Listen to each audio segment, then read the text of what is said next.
ठगी पीड़ित जमाकर्ता उस राशि को हासिल करने के लिए भारी मशक्कत कर रहे हैं जो विभिन्न कंपनियों में फंसी हुई है। इसे लेकर बार बार प्रशासनिक अधिकारी और जनप्रतिनिधियों को ज्ञापन भी सौंपे जा चुके हैं, लेकिन सुनवाई नहीं होने पर रविवार को अनिश्चितकालीन धरना शुरू कर दिया गया है।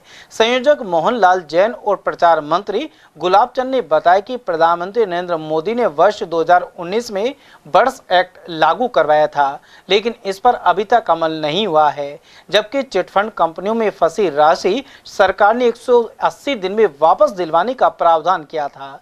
इसी दिशा में कार्रवाई को लेकर धरना प्रदर्शन किया जा रहा है कि गवर्नमेंट ने बर्ड्स एक्ट 2019 लागू किया, उसको आज 5.5 साल हो गए, लेकिन अभी तक क्रियान्वित नहीं हुआ है।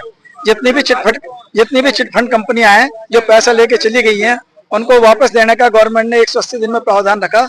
100 जो भी क्लेम फार्म भरेगा उसको 180 दिन बाद 2 से 3 गुना तक पेमेंट किया जाएगा, लेकिन गवर्नमेंट ने अभी तक नहीं किया है। इस बात को हम के नाम से लागू करवाने के लिए हमने धरना प्रदर्शन किया। कब तक धरना रहेगा आपका? ये जब तक हमारी गवर्नमेंट मांग नहीं मान लेगी, इतना अनिश्चितकालीन हमारा धरना चलता रहेगा। मुख्य मांगे क्या है? मुख्य मांगे यही है कि हमारी संपत्ति गवर्नमेंट ने अटैच कर रखी है 14,500 करोड़ रुपए की, उसको बेच के हमें तुरंत पैसा दिया जाए। हम कोई गवर्नमेंट से भीख नहीं मांग रहे हैं, हम अपना पैसा वापस मांग रहे हैं। धरना क्यों दे रहे हैं? क्योंकि बर्ड्स एक्ट लागू हुआ नहीं, जो 5.5 साल हो गए उसको लागू किए हुए। मोदी ने उसमें आश्वासन दिया था 180 दिन में पैसे दे देंगे और 2 से 3 गुना देंगे, लेकिन हमने लाखों चिट्ठियां लिख दी, लेकिन आज तक कोई उसका जवाब ही नहीं आया, इसलिए हमको धरना देना पड़ा।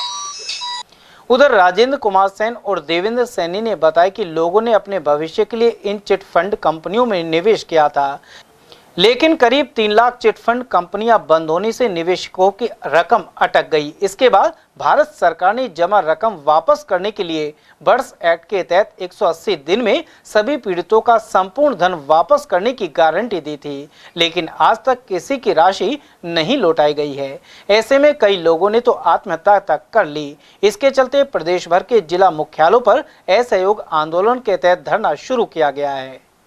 हमारी मांगे बर्ड्स एक्ट 2019 के तहत क्रियान्वित हो और हमारे यहाँ काउंटर खुले, अपने जिला कलेक्टर के यहाँ काउंटर खुले।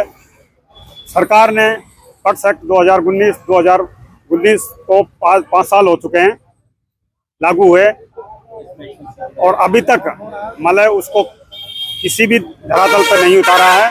कागजों में जरूर वो उतार रखा है। तो हमारी मांग ये है कि भाई इस एक्ट को लागू करें, हमारे काउंटर खुले। बर्ड्स एक्ट के तहत क्या आता है, तो लागू करें आप? बर्ड्स एक्ट के तहत इसमें जितने भी चिटफंड कंपनियां हैं वो सारी आती हैं। 3 लाख कंपनियां थी जो मोदी सरकार ने बंद की हैं, और 5,000 लोग बाग मर भी चुके हैं, आत्महत्या कर चुके हैं, जिनके पैसे ना मिले हैं। किसी की शादी थी, किसी का बीमार है, बीमारी के कारण मतलब हर परेशान है आदमी। तो हमारी तो यही मांगे हैं कि भाई इस एक्ट को लागू करें और हमारे डॉक्यूमेंट्स को सबमिट करें, हमारा पैसा दे सरकार। अचल जितनी भी संपत्तियां हैं सारी गवर्नमेंट के पास हैं, गवर्नमेंट ने लाइसेंस दिया और गवर्नमेंट ने ही इनको बंद किया है। तो अब हम गरीब आदमी जाएं कहाँ? तो हमारी तो ये रिक्वेस्ट है कि हमारे जो संगठन है जब तक संगठन, इन्होंने 1 तारीख को पूरे इंडिया में इस आंदोलन को, असहयोग आंदोलन को चालू किया है, और जब तक हमारी मांगे पूरी नहीं होंगी जब तक हम शांतिपूर्वक ये धरने पर बैठे रहेंगे। कितने दिन लग जाए? चाहे 1 महीना लगे, चाहे 2 महीना लगे। तो हमने यही प्रण किया है कि कब तक नहीं सुनेगी गवर्नमेंट। अगर अलवर जिले की बात की जाए तो अलवर जिले के लोगों को कितने पैसे? अलवर जिले के ही लगभग हजारों करोड़ रुपए जमा हैं, क्योंकि प्रत्येक घर छोटी छोटी बचत करता है। 100-200 रुपए की आरडी खोली, 1000 रुपए की आरडी खोली, तो सभी मजदूर भाइयों के मुख्य रूप से पैसे फंसे हुए हैं। यहाँ तक कि कुछ रिटायर हुए व्यक्ति विशेष, बुजुर्ग लोगों के भी पूरे रिटायरमेंट के पैसे फंसे हुए हैं, क्योंकि उन्होंने MIS करा दी थी।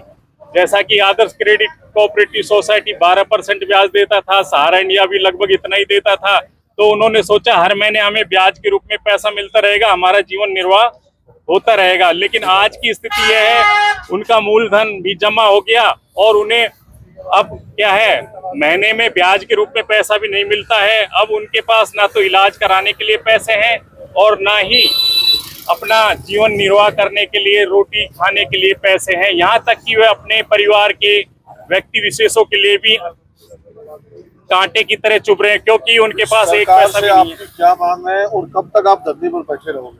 जैसा कि हमने अब तक 50 बार ज्ञापन दिया जा चुका है इंडिया लेवल पे, मैंने व्यक्तिगत प्रधानमंत्री मोदी जी को भी पत्र लिखा, सुप्रीम कोर्ट में 3 बार जनहित याचिका लगाई, 26 FIR की कॉपी लगाते हुए, लेकिन उन पे कोई कार्रवाई नहीं की गई।